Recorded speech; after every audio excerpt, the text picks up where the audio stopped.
Hey guys, welcome back to another demo. So we are going to be working on some floor plans today and coloring the floor plans.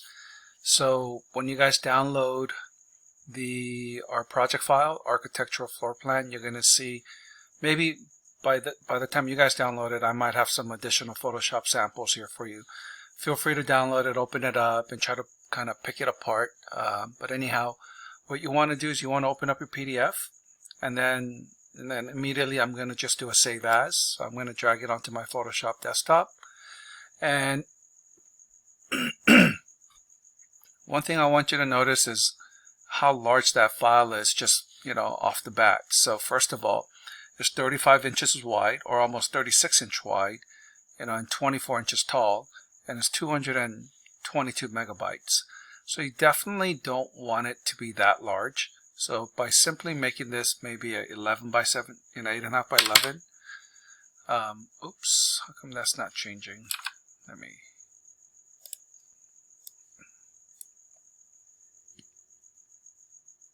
You gotta have constraint proportions.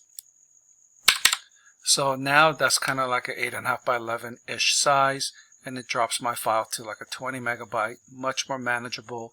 I'm still at 300 pixels per inch, which is a pretty high resolution, and I'm going to click OK. And immediately, I really don't need any of this stuff. This is literally straight out of Revit or AutoCAD.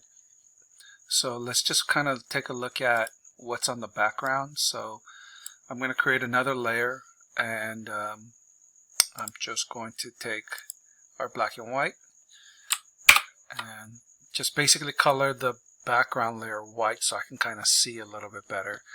And immediately I'm going to do a save as so that I don't destroy the original PDF.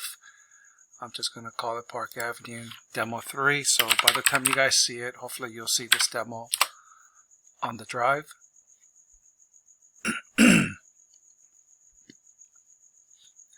So immediately I really don't want to see any of this stuff, so I'm just going to crop it.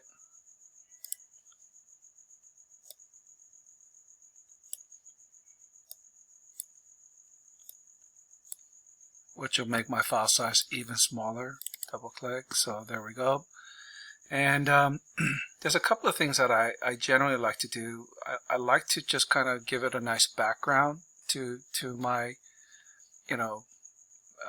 photo editing. So I'm going to just take this background layer here, and I'm going to pick a nice little,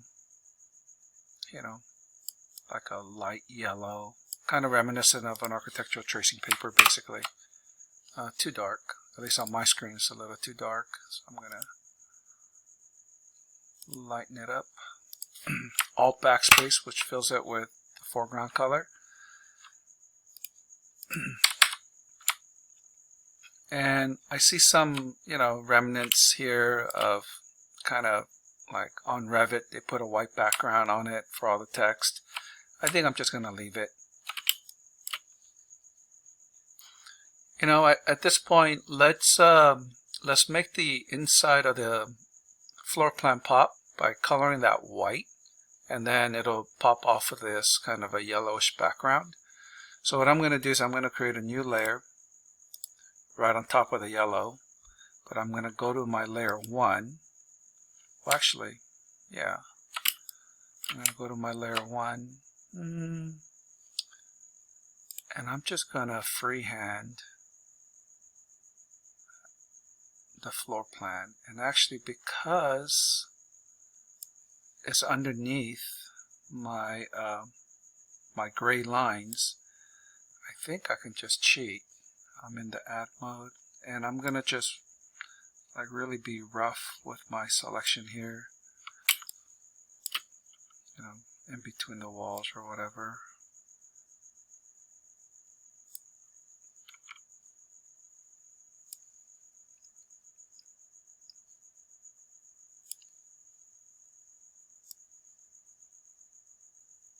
And by the way, I'm in the add selection mode, so I'm not really pushing any hot buttons or anything like that.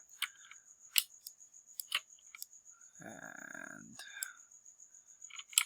this class, do I want that? Nope. I'm going to go to minus. And clearly, if you guys take better care of your selection, obviously your project will come out better. But I think I'm pretty good there. And so I'm simply going to go down to my layer here and go to my default and then Alt backspace. And then now you have just a white background, right? So yeah, so that makes the kind of the floor plan pop a little bit. And actually that one, let's just go ahead and color it kind of slightly light gray to represent concrete. And I'll just take it all the way to the outside. Again, I'm going to be on this white layer, which is, this is what I'm looking at right now. And let's go to a slight gray here, maybe on the cooler side. Alt backspace. So when I get my lines on top of it, you can kind of see that it's, you know, colored. Let me see. I don't know exactly what I'm going to do here. Let's, you know what? Let's go ahead and color the floors. Let's say we're going to want wood floors in the living room. You guys should have downloaded a file called assets, and then here I have a bunch of textures for you guys that you guys can use in your Photoshop project. So let's just go ahead and open up one of these guys here, and let's just see how large that image is. There it is, and it's pretty large, so I'm just going to scale it down to kind of bring it to, oops.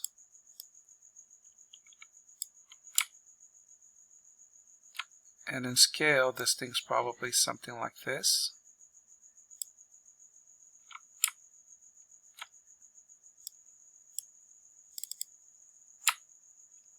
Yeah, so, and you zoom out.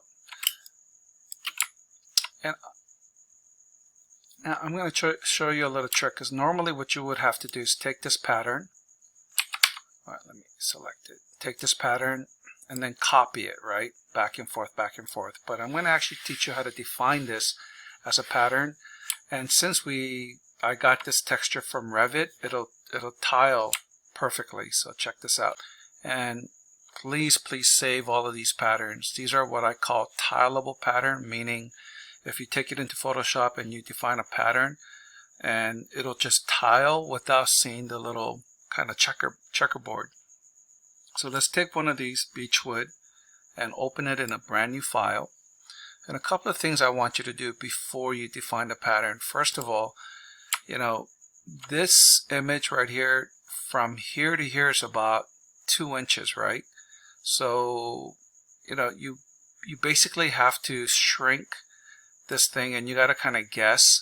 But what you want to do is you want to take this image and maybe, you know, right now it's 28 inches. You want to shrink this to, let's say, like 2 inches. So basically I'm just trying to making it smaller, if you will. So I'll make it like a 2 inch by 2 inch. Nope, actually I'm gonna try to maintain the resolution there. So I'm gonna go back, image size, lock all 3 of them in, and make that 2 inches, and then click OK. So now this is like a 2 inch by 2 inch box, roughly, which means that it'll come in here about yay big, and it's probably still too big actually. So let's just go back to image size. Let's make it 1 inch by 1 inch. Yeah, that's good. So now it's 1 inch by 1 inch box. All right. So what you're going to do is you're going to go down here to edit, and you're going to hit define pattern and give it a name. So I'm going to just call it Beechwood Natural PNG, and you'll see that it shows up here, and it's under the patterns tab. And if it's not open, you're simply going to go to Windows and hit patterns, and you'll see it. The cool thing about this is that now when you go to your original Photoshop layer, that pattern will be there as part of your file. And I actually have it as part of my MA architecture patterns, kind of default. I've already put it in there. But you could also create new folders and, you know, drag and drop. So anyhow, what you're going to do now is, let's take a look at this layer. So I got a blank layer here, and I'm just going to trace out kind of my my living room, if you will. So let's try this. I'm going to go to my magic wand tool. Let's turn on the background a little bit, and then I'm on my line layer and click that, and you see how it just kind of selected everything, you know, around that line, which is perfect because I want to, you know, I don't want my floor to go on top of the, you know, the furnitures. But it went into some of the walls, so I'm actually going to come back in here and remove some selection.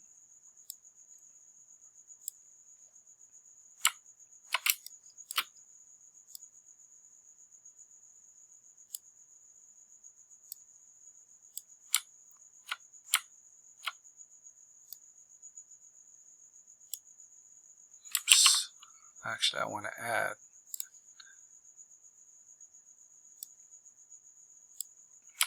Alright, so I have my wood floor here, and what's really cool about this now, so I'm going to go to this layer because that's where I want to colorize the layer. And all I have to do is just pick my pattern, and voila. Now obviously that's a little bit too large, so I'm actually going to go back in here. Well, actually, I'm going to undo. I'm going to save that selection. I'll call it living room. Come back here. I'm going to reduce that even smaller. And I think, actually, I'm going to reduce the resolution to 300. Maybe that'll do it. Okay. Let's try that. I'm going to go ahead and delete that. I guess making mistakes on the fly is not necessarily a bad thing. So again, I'm going to save that out. Come back in here. Select that. Yeah, it got a little bit smaller. So again, let me go back. Delete that. Come back here.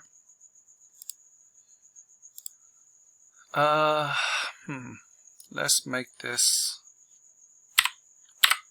1/2 inch.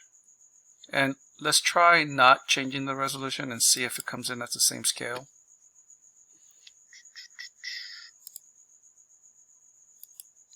Define pattern. Yeah, so it got smaller. You can see it's getting smaller and smaller.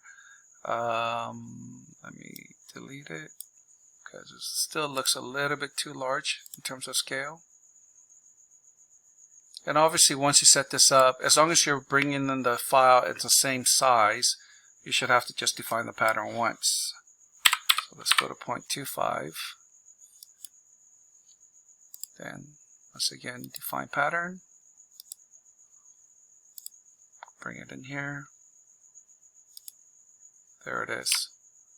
So you can see now I have, you know, wood floors there. Right, and then I can turn on my whites. Yeah, that's cool. Alright, actually maybe the white is not a good idea. I'm just going to delete that. Don't like it. Okay, so, you know, and you can go on coloring. Let's say you wanted maybe a kind of a blue. I kind of created a pattern with the blue tiles here. I don't really like it, but here you can kind of take a look. I'll just select something like that. And then come down here. Ooh, sorry. New layer. So I have that, right? Yeah, it's not too bad. But you know what? Let's do a better job of selecting because I don't want to, you know, go over the bathtub and everything. So I'm going to come in here with the magic wand. Oh, I gotta come here, sorry. Pick the right layer so that it reads the lines. And then of course I want to select the door part, so I'm going to come in here and select the door. So let's go through here. So here's a tile, so I'm going to open that up. And again, this is a huge tile, so we know from the last time we want this to be about a 1/2 inch. So I'm going to come in here, I'm going to go resample image, make this 0.5, and the resolution is like 2000 pixels per inch. So I'm going to now check that on, drop this back to like 300, much more manageable. Define pattern. So here it is. Come in here, I've selected, I'm on layer 3, just pick that, and there you go. So I have my little, mosaic tiles. Let's see, let's put some mosaic tiles in here. So again, I'm going to go to my my layer 1, which are my line work. Select that. Let's go in here. Oops, let's just add.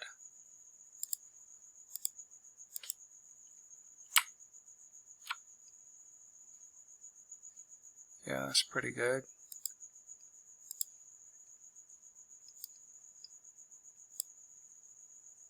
Yep. Oops, keep doing that. I gotta make a new layer. Okay, so you just zoom out and there you go. So you got some color. Alright, at this time, let's just kind of clean up the layers. Let's just put all the patterns in one group. That way we don't get crazy amount of layers. So to create a group, you just simply select that. So you'll create a group. You can bring it down because you want that group to be underneath the line layer. And then you could just simply grab that and just drag it into the group. That way you can keep your files organized, and then you can just turn off your all three, right? And what is that? Oh, I don't need that layer. Get rid of that. Alright, so then there you go. So I have my background, which is this kind of this yellowish, and I have my group where I have all my patterns. And I'll see you guys in the next one.